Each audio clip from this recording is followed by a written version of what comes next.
What's good, everybody? What's going on, man? It's Stephen Qualls the second, aka Mr. Qualified. It's your boy, and we're back for another episode of the Wright Quality Podcast. As y'all can see, Emilio is off of his Unfired.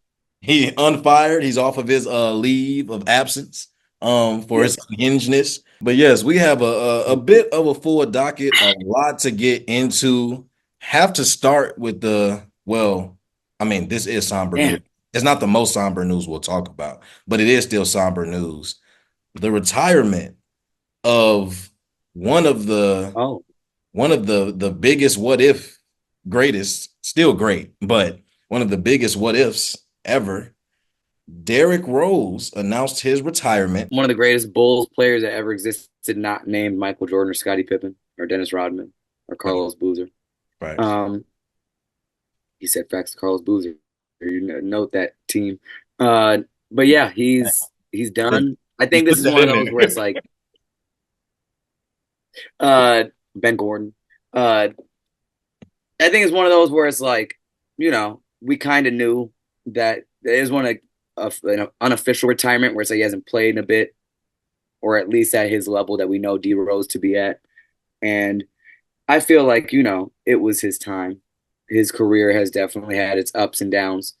Uh, I'd say bright spot on that Thibodeau Minnesota team dropping his first ever 50 ball in that jersey, which is wild to think about with the games that he had in Chicago.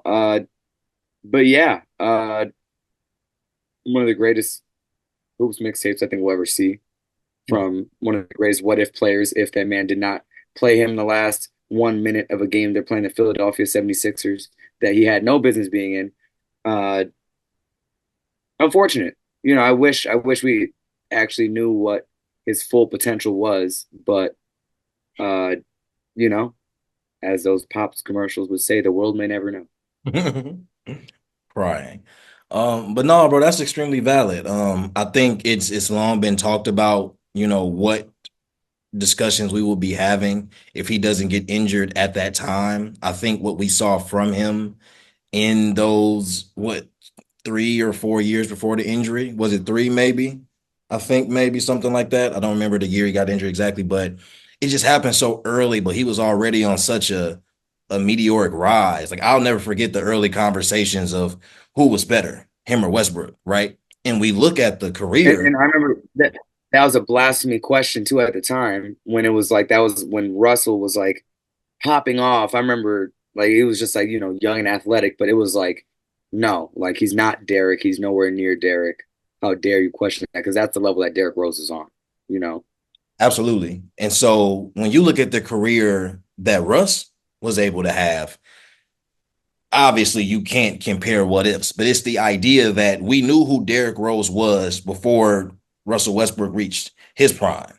And Yeah. again, it's a what if, but I feel like a lot of people would probably argue that if Derrick Rose was allowed to truly reach his prime and even see his game evolve in some of the ways that we saw Russ's evolve, how close was Russ to the championship?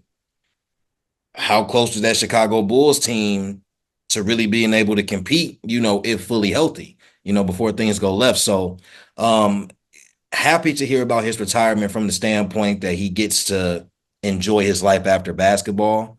But I think fans alike will just always be like, man, we haven't seen a Derrick Rose type. I mean, granted, the game is very different now. So there are a lot of players who there are more builds and more styles that look Derrick Rose-esque, but seeing that for the first time and seeing what it looked like he was about to do to the league, I don't think a lot of people are going to forget that, especially I think our generation that really grew up like with Derrick Rose, not to mention all the people, from Chicago that have that attachment to him. So sad news, but happy news at the same time. I would say it's time, especially if that's what he wanted.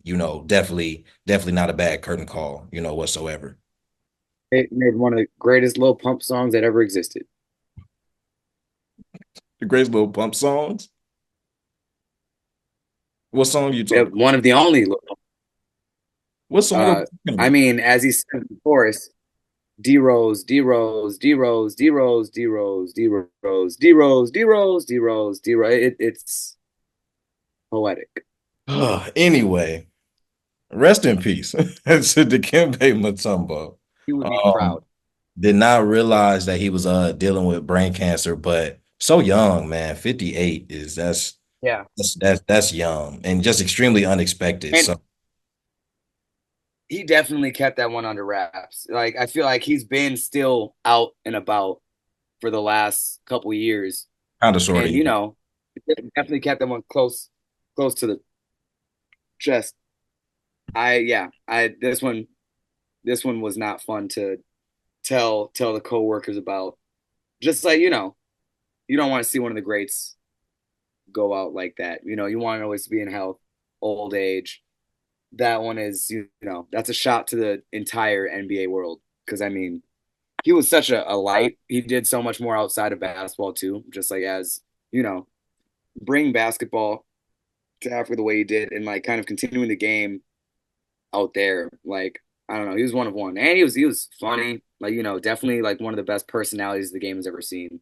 You know, yeah. Yeah, so extremely sad news there. Definitely wanted to give a quick shout out for that. Prayers to his family as well. Like I can't imagine. I'm sure they were privy to much more than we were, but yeah, just still extremely sad news nonetheless. So yeah, definitely want to make sure we spoke on that. Back to the I rest. gotta respect you. Don't get me wrong. No, no, you're fine. But back to the rest of the docket. Yes, we are now focusing on the Memphis Grizzlies because they have decided to retire Tony Allen's number 9 jersey. Gail, thoughts on this? Is this a well-deserved jersey retiring? I don't mind it. He represents the entire culture of Memphis. I think they gotta retire Zebos if they will do it. Put 36 up there in the rafters as well for him. That is a reference that some might not know. But what was it?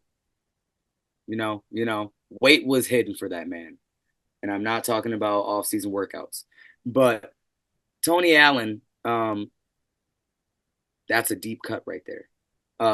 Tony Allen is, the grit and grind culture that's a deep cut. Grit and grind culture to the bone. I'm shocked that, I think like you look at caliber players and you're like, oh, like does he fit in that scope of things? But I mean,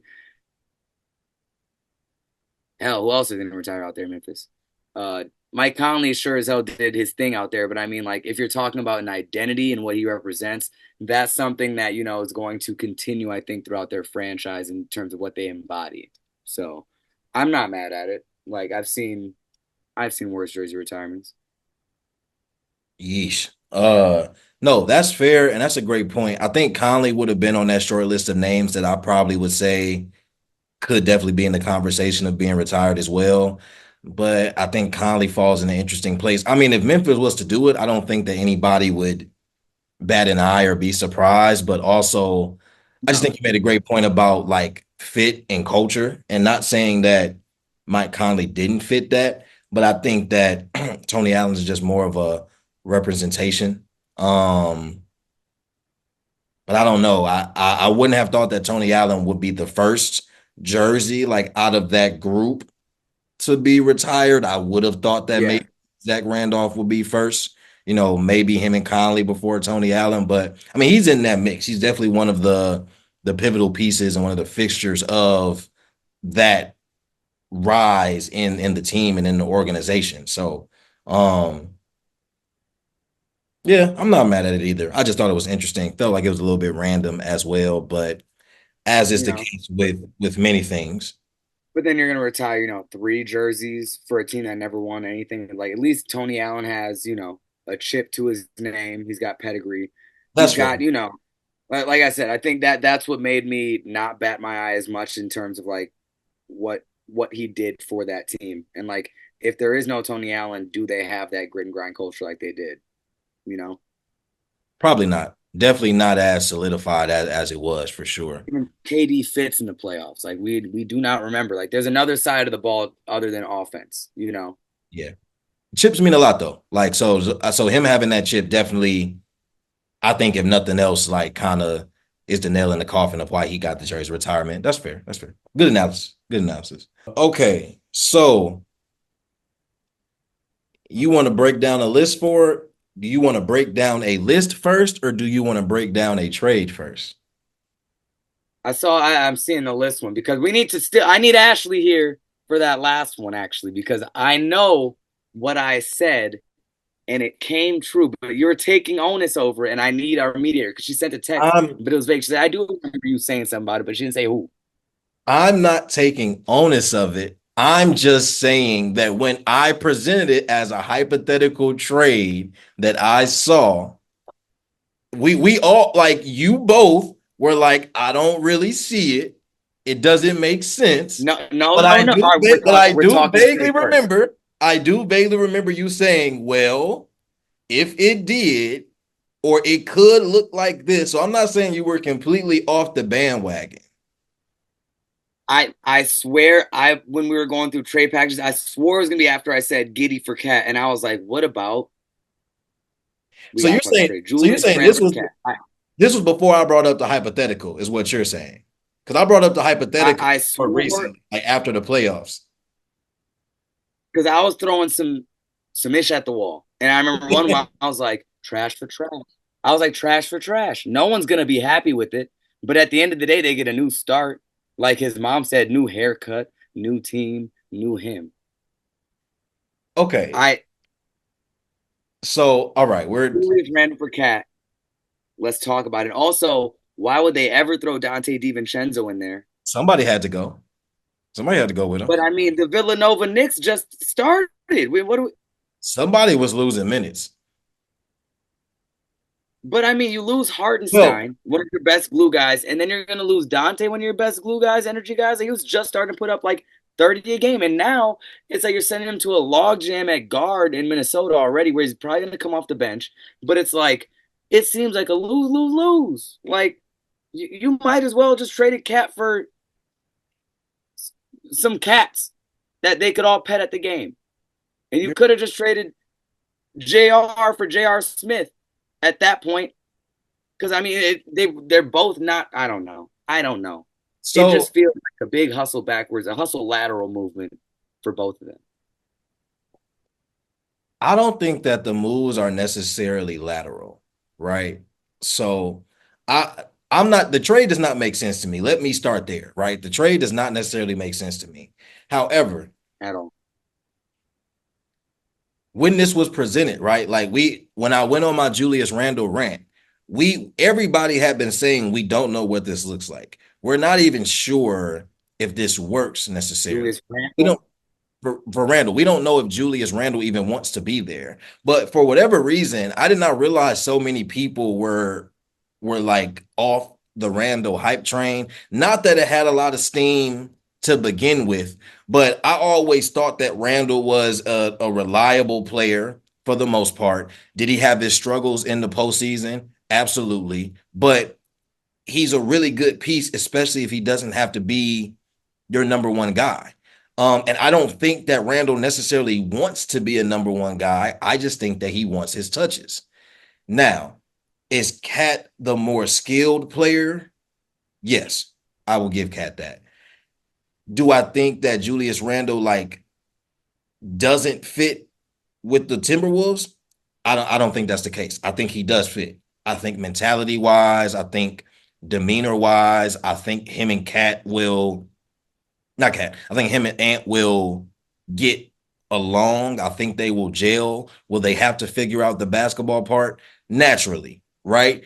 But in the same way that I said he would have to figure it out in New York, I don't think that that particular approach changes in Minnesota. He's still going to have to figure out what type of player do you want to be if you want to win, if you want to be on a contending team. Minnesota maybe is not considered as lethal with this move. But what I will say is Minnesota is a team that have to play small a lot anyway. So that's why I also don't think that the Dante move, if Minnesota decides to keep him, because that's still up in the air, I don't think it's a terrible move because now you just have more versatile defenders, if that's the way you want to look at it. You're already a team that's going to play small. You're already a team that's going to play three, four-ish guards. So to have a rotation of guards that can actually defend doesn't hurt you, but I can't say that it's a guarantee that's going to work out. As far as New York, I mean, ideally, does it make them better to have a stretch five now, essentially? Sure, but they still have the same problems that they had anyway. I don't think they lose depth because ultimately they had depth. It's just now that since Dante isn't there, a Miles McBride is probably going to get, more tick. There's just more room in the rotation now, just a little bit, right? But Cat Cat is not a five, right? So their idea of having this center, like a true five, that's still something they're going to be looking for throughout the season. But does Cat mesh with the roster as currently constructed? Does it make sense? Cat doesn't have to necessarily worry about defense that much now. I mean, granted, he will because he'll have to guard a lot of fives, but when they're fully healthy, you don't get to hide them, but Cat doesn't have to necessarily, I don't know. He gets a lot of help defensively with that roster. You know what I'm saying? So he can more so focus and be the offensive lift that they'll need. And he's more consistent than Julius Randle in that regard, I would say, especially regular season. But I think in the postseason, you're dealing with potentially the same issue in terms of a player that may shrink when you need him. So I don't think it's completely lateral because best case scenario for both of these teams is that they still are in the running for what they ultimately want to do, and they probably can still make it back to the places that they made it last year. I don't think that's extremely far-fetched. It's just a huge, huge what if. But I wouldn't say that the trade is a failure on one side versus the other. I think here's my qualm with it. Qualls. It's like they both have cancerous energies around them in different ways. Okay. Like we saw what happened when you have to be a Bucks fan to remember this. Chris Middleton gets the rebound after Jalen Brunson misses maybe a tough one. Julius Randle walks down court upset that he didn't get the ball. It's a 5-on-4. We get an easy and one layup off a pass that he makes because he's upset that he didn't get the touches. Now going to Minnesota with Rob Dillingham, Ant, and whoever, he's gonna be competing for touches already. That in a spot where he doesn't deserve them next to Ant and hell, maybe even Rob Dillingham, even when he gets hot enough. But it's like, all right, what is that going to look like come playoff time? He's already a negative defender outright next to Cat as well. They're both equally having their flaws defensively. So it's like, what do they really gain other than a different attitude problem that they have to work through if he's not getting the touches that he deserves? With Cat, he's going to get chewed up. Like Jordan Woods gets a nice little move to New York. I think that's good for her. Her fashion stuff is going to go crazy now. She's out of Minnesota. Happy for her. Blessings. But for Cat, other than Jordan wins this trade. Jordan Woods wins this trade more than anyone else. Cat is his temperament is not going to last a day. A day in New York. It's gonna be rough. They're going to. It's gonna be rough. Oh my God. Oh my God. It's not no bueno. I smell cat. That's what they're gonna say down there. To keep it PG. Check your references. They're gonna see one game where he's but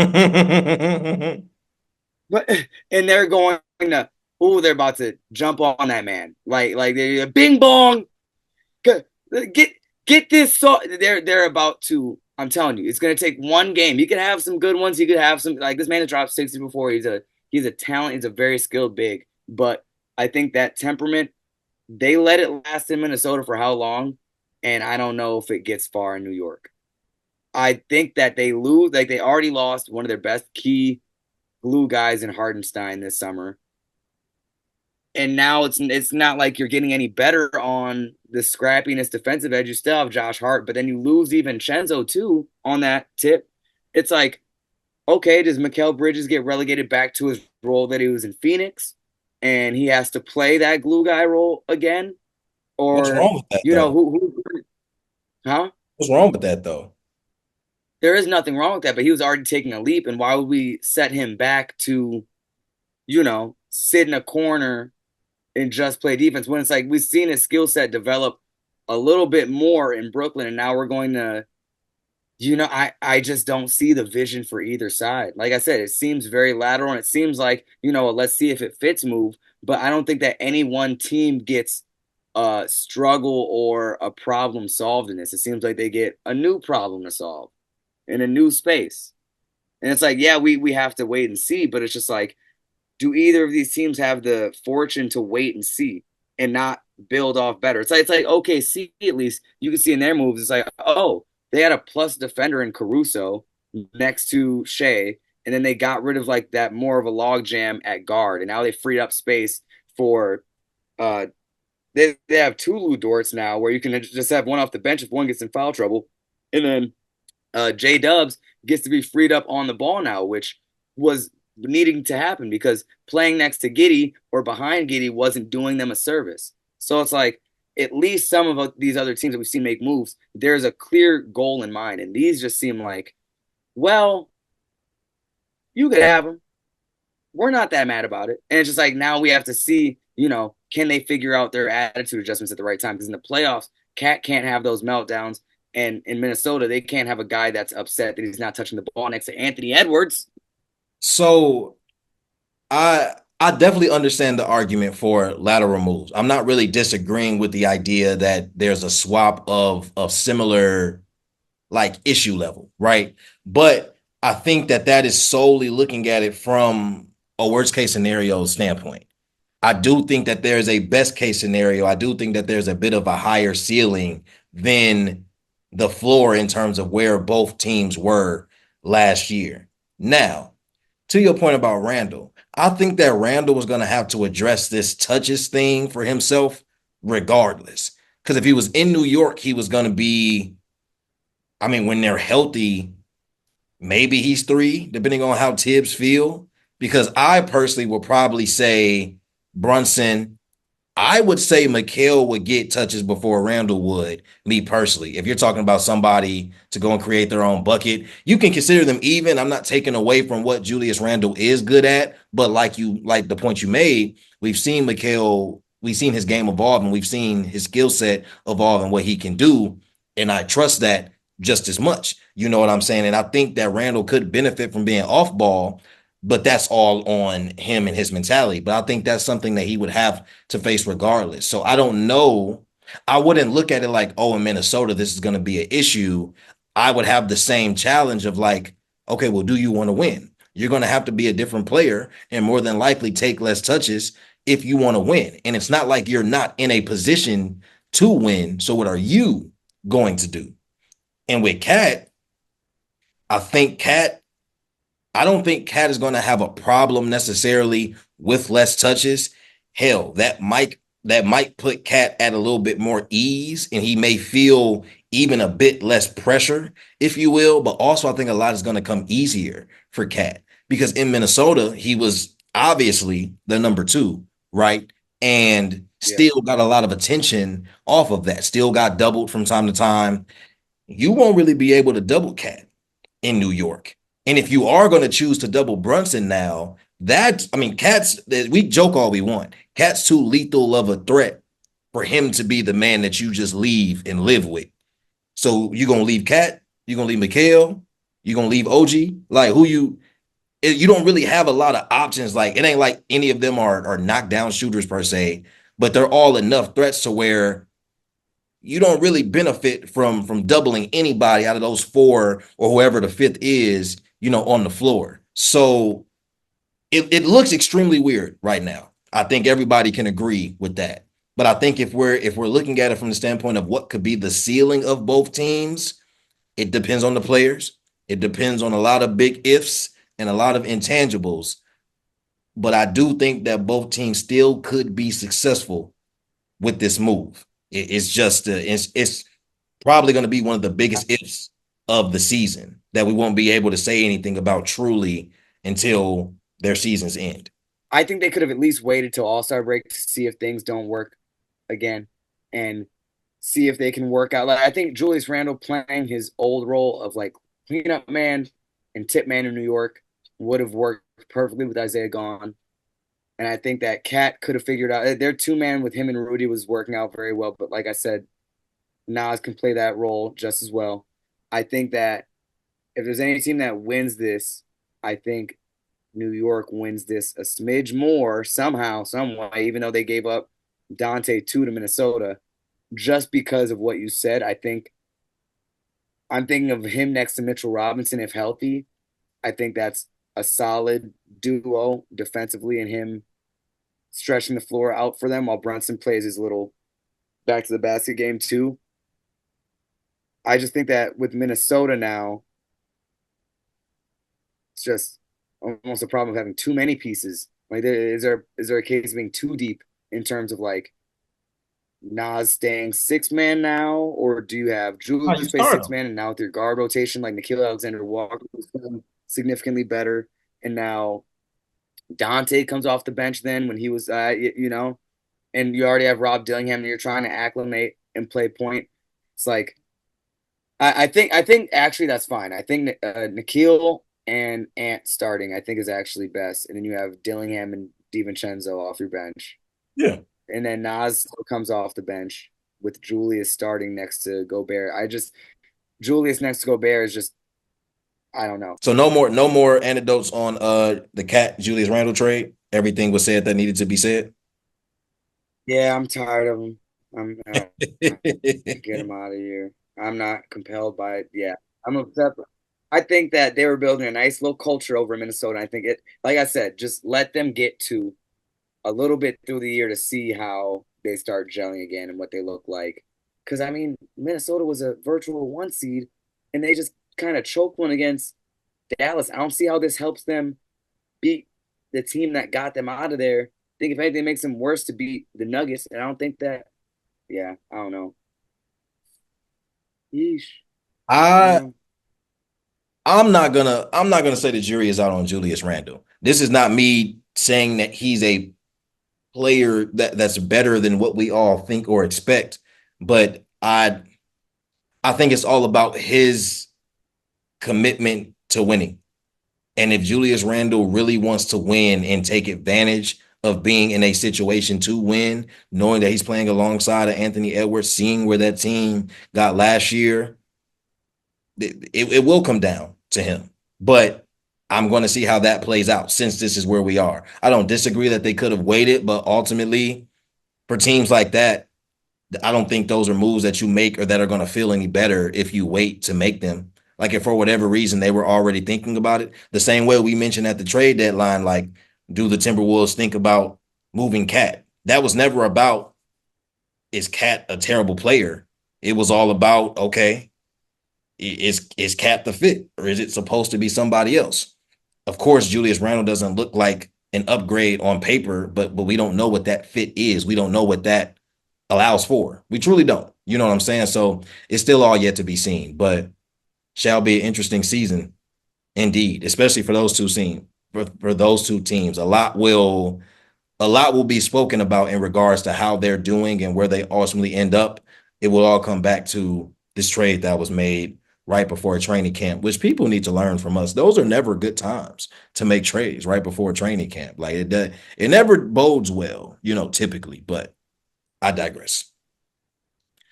Mm-hmm. I am trying to find this post so we can touch on the very last thing on the docket. Well, Miguel, how do you The feel top about two to 30 players. yeah, how do you feel about number two options? I'm kidding. Top 30 number two options. Yes, Um, like I did the top two number 30 options. That's crazy. that's insane. Um, Number two options. Paul George. Um, That's like if you look up number two options in the dictionary, that's what you're thinking about. that is Robin. How do you feel about Robins? Yeah, Um, all respect to that because number twos are very important. Number twos win playoff games. they Chris do. Middleton, They do. Uh, Twos can win you we championships must ultimately. not forget. We must not forget. Number twos have like without Pippen, does Jordan get any? Is the question. You Big know, like that. Number twos make the world go around. Uh, they're they're the shit. That's my one for the day. Uh, question. but like, yeah, you need a number two to, first of all, gut health, and then second of all, because you can't just do it alone. It's a team game for a reason. Second Right. one for the day. Yeah. My that's my number two. I did my big one. Uh, but yeah, like everyone needs a Chris Paul next to everyone needs a Chris Paul next to their Wemby. Uh, everyone needs a Clay to their Steph. Everyone needs, like I said, Sky to their Jordan, a D Wade to their LeBron. I think they're not spoken of enough because like the number two could be a number one somewhere else easily. Yeah. Like how many times it's talked about like, oh, will Chris Middleton go to Orlando and be a one? Will Paul George go to OKC and be the one? Like Yeah. it's very necessary. KD was a number two at some point. Was the number Like two. number twos are very essential. So it's like, I'm down to see what this list is like because I think like it's not like we give the star a lot of the credit, but like we don't talk about the Kevin Loves of the game that make the world go round. Like you need, and he was a former number one, but he noticed he's like, I'm not built for this. I'm gonna go help Ron, and Yeah. that's fine. That's completely fine. Like I think I've given Paul George a lot of grief about, like his statement about like, I don't have it like that. I'm a Robin. But it's just like if the goal at the end of the day is gonna chip, sometimes that's mightily fine to say that you're number two to a Joel Embiid or you're a number two to a Nikola Jokic. It's just like, you know what you bring and you still have that, but you just bring it on a different scale. You just get a little less targeted on night to night. The job is a little bit easier for you because eyes are on the number one. Yeah. I agree. If I was to ask you who you thought was number one on this list, who do you think it would be? Or who do you think is the number one, number two option in the Right NBA? now, I think personally, bias completely factored. I think Dame is the best number two right now as a player. I can't think of another 1-2 punch where the one is like where the two because Dame was a bona fide one going to the Western Conference Finals like year after year. He's like the most recent one to jump ship, other than probably Paul George next to Embiid, or I gotta think because like who is really uh, So Dame is 10 on this particular list. who's smoking crack? Yahoo Sports is Oh, smoking. that's why. Okay, I'm not shocked. Yahoo Sports needs to be out of business. Uh, The list. whoever's got a Yahoo email needs to go check this. Like, ooh, never mind. It's like a Hotmail right now. Like, what are we This doing? At AOL. this list. Where's Paul George then? Well, he's not in the top 10. He may not even be on the list, but we're going to go through it. This is 1 through What 10. are we doing? What are we? This is 1 through 10. Okay, Uh, okay, hold on. We got to guess. We got to wait, guess. wait. Do Well, I you want to guess you've go seen from one? Do you want to go from 1 to 30 or from 30 to 1?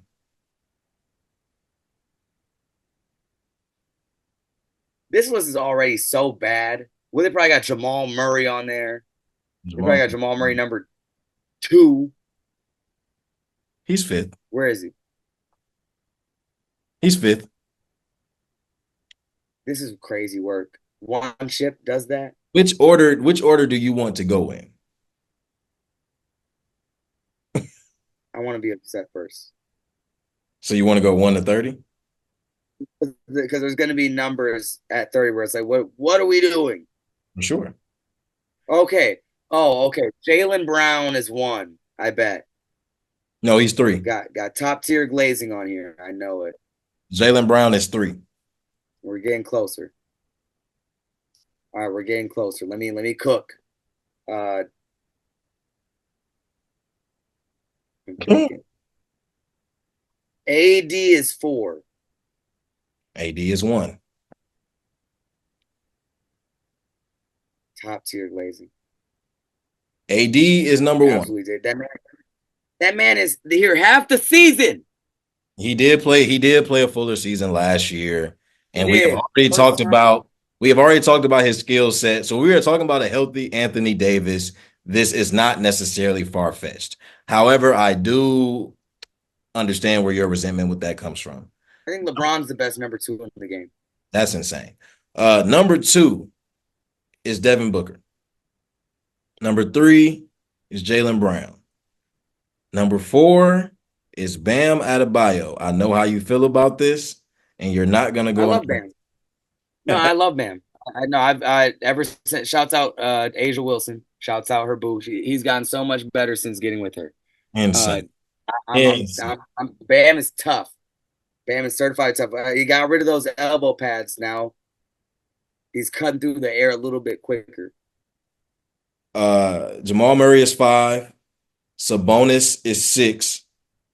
Kyrie is 7. Cat is at 8. It's for the Timberwolves. I'm going to assume Cat is still considered your number 2 option in New York. I don't know if that changes things, but let's just say Cat is still at 8. Uh, Pascal Siakam is at 9, and then Dame is at 10. Yeah, That's Yahoo pretty Sports can burn insane. in hell. Yeah, Yahoo that's pretty Sports can insane. burn deep pits of hell. Since when? That's insane. Since Shall we? since Shall oh, we? Shall we do 11 through Pascal 20? Siakam. Shall we do 11 through 20? Let's sit in this. Let's hold on. Let's I'm not. sitting a Let's lot of not. We stress have right to. now. Gil, we're not Pascal sitting. Siakam at number 9 might be the most egregious thing that I've ever heard. Over Damian Lillard. Is my mic on? Pascal Siakam. That's what the list said, man. Look, 11 through 20. Over Paul George even. If it Paul George is not on the list. He is not considered the number 2 option for the 76ers. Tyrese Mack, he's the number 3. Paul George is the number 3. If you ask me, I would have said the same thing, probably.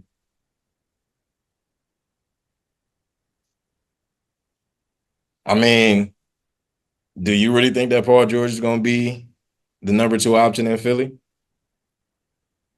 Yes. Tyrese Mack is going to be a Maxey? point guard. He's going to facilitate. Let's And let's not he'll put up. let's not ignore what Maxey did last year, though. He did great work, but let's talk about body of work too. I've slandered Paul George enough. We're saying he's what?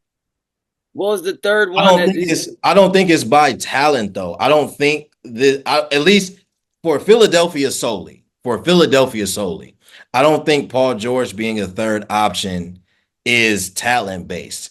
I think it's based in team construction. Tyrese and Joel have already been there. They already have the chemistry.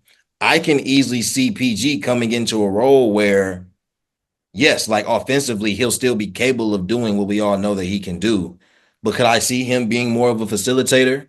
Could I see him taking a back seat even, if you will, to some degree? Like, does that mean that he's not going to have his nights where he go for 25, 30? Is that saying he's not going to average 20 points? No. But I also don't see Tyrese taking another backward step.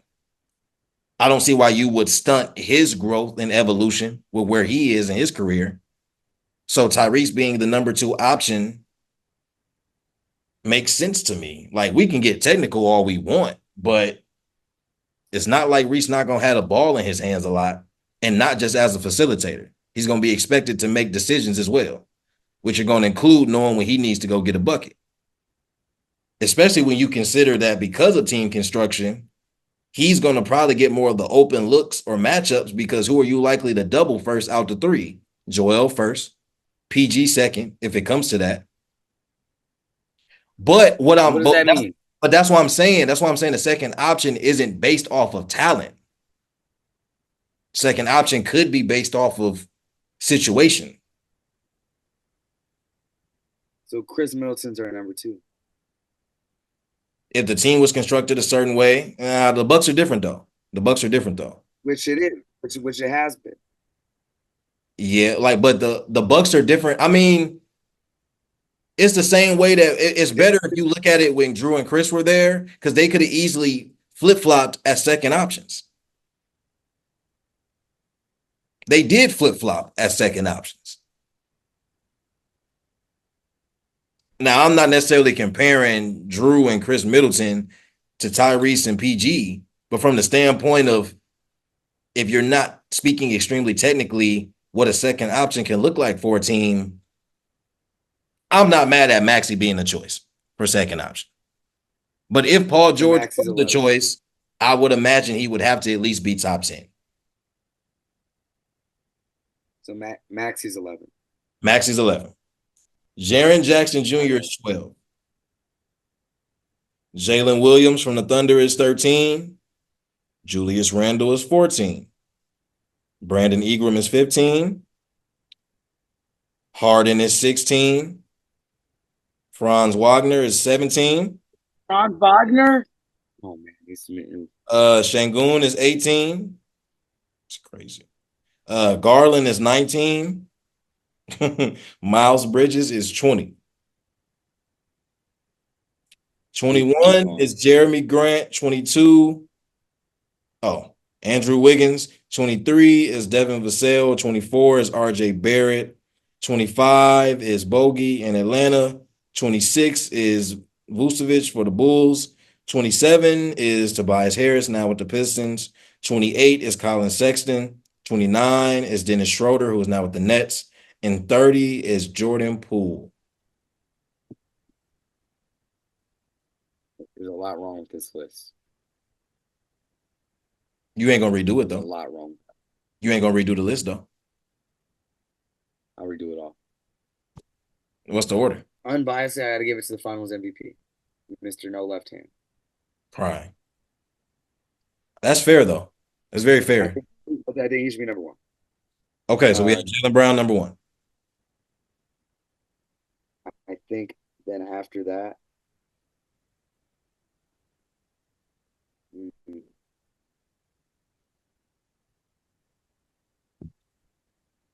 I think D-Book at 2 is fair.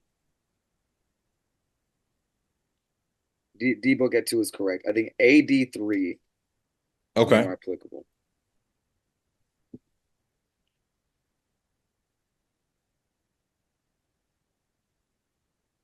I think Dame 4, Bam 5. I agree with that. I was gonna say I don't think anybody else that was in that top 10 should be above Dame, respectfully. I like Bam at 5 though. And then I'm saying Kyrie at 6. I'm actually gonna still go Murray there. That's insane. That's insane to me.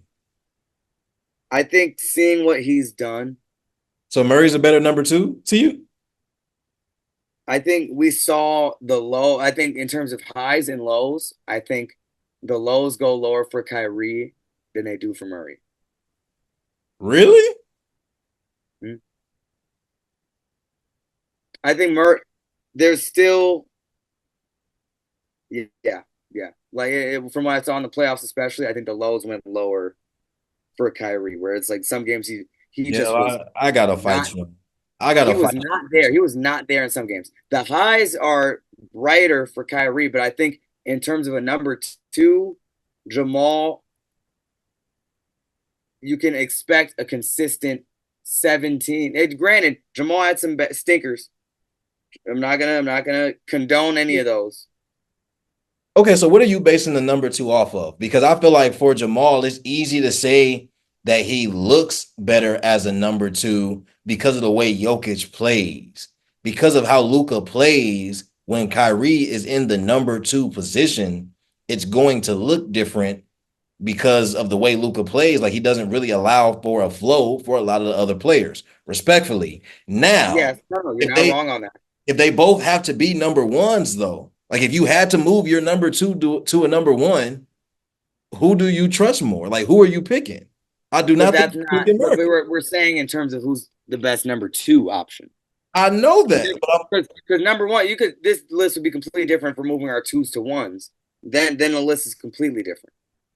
But like if we're saying like, because that's a part of it. Like, and Kyrie can score in a vacuum, so I don't think flow of the game typically affects him like it would most other players. it does though. When you're playing with a person like Luca, it will Uh, always affect the same way if you're playing with somebody.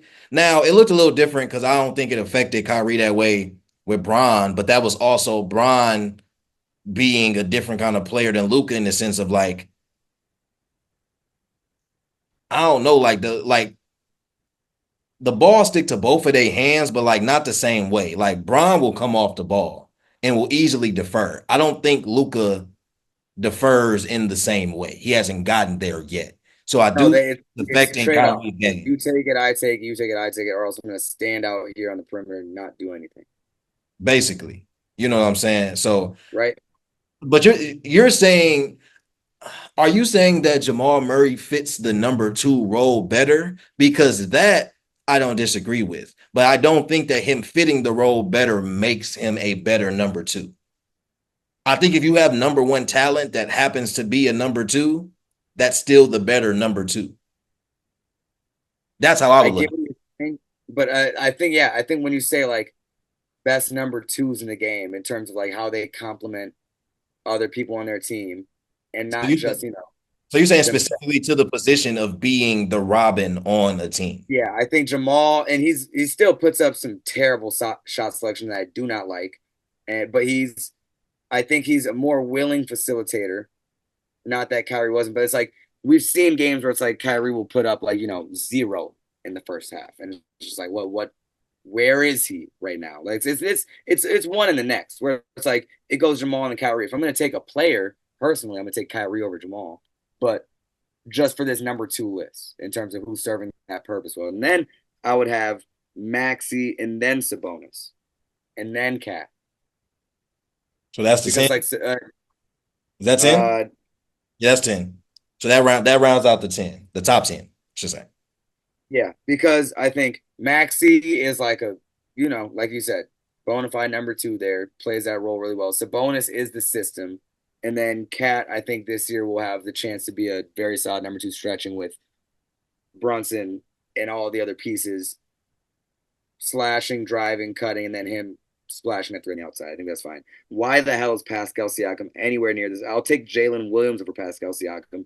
I'm At taking Jaron 11, Jackson over Siakam. Yeah. is that the order you want to go in?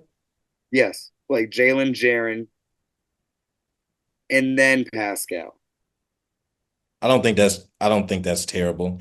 I could see I could see somebody arguing Pascal over Jaren. I wouldn't argue him over J Dub though. I can see that. Franz, I think, is close. I think Franz is very close. I think he Pascal? is uh yeah, behind Pascal, in front of Julius, in front of James for sure. And Brandon Ingram is right there with Franz Wagner too.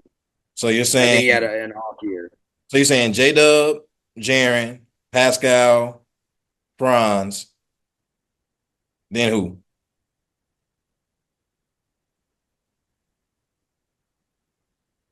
Ingram then Julius.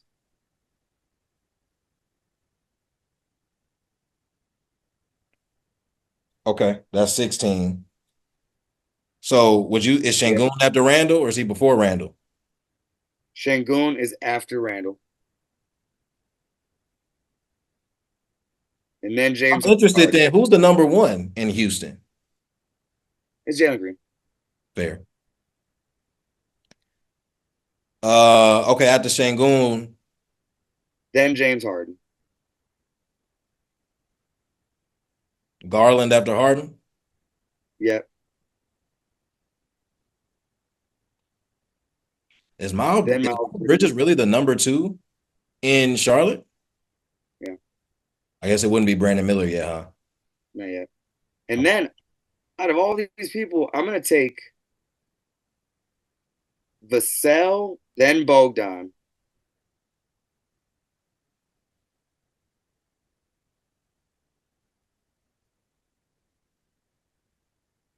Why Wiggins? Did he play? I mean, it would have to. Well, is Draymond now the number two there? Who's the number two in Golden State?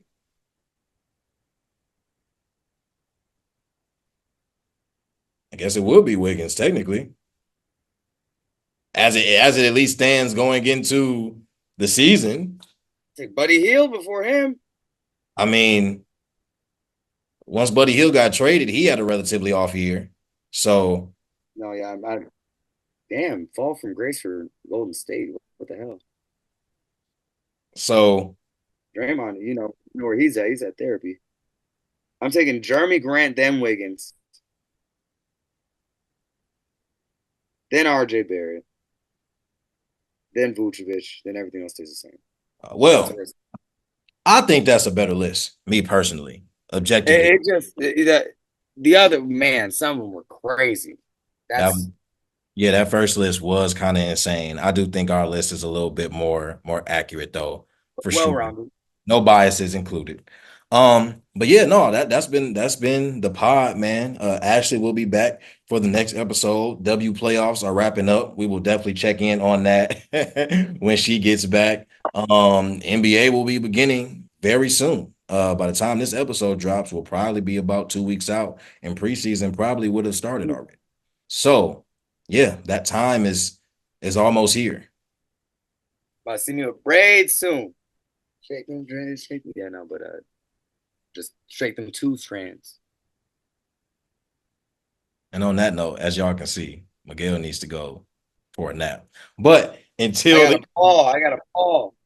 I'm about until to. then, until next time, we'll catch y'all on the next episode of the Right Quality Podcast. Sam Peace. Cassell.